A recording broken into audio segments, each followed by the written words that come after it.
Ang tunay na dahilan ng pagkamatay ni Jessica ay sa wakas na bunyag na.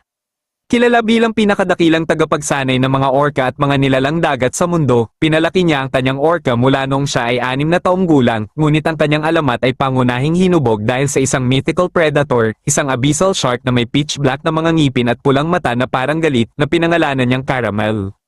Sa loob ng maraming buwan, si Jessica at Caramel ay naglaban ng magkatabi sa arena ng dugo, ang kanilang duo ay nakabibighani, bawat pagtutunggali ay isang pagtatanghal ng kapangyarihan at ganap na kahusayan.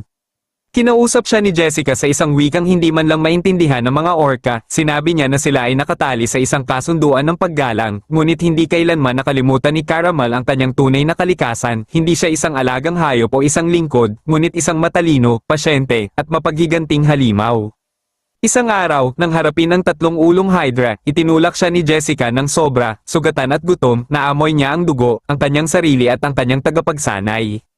Naputol ang ugnayan at sa harap ng mga mata ng isang madlang na yelo sa takot, lumundag si Caramel mula sa magic pool at isinara ang kanyang panga sa kanya, ang kanyang sigaw ay maikli at huli.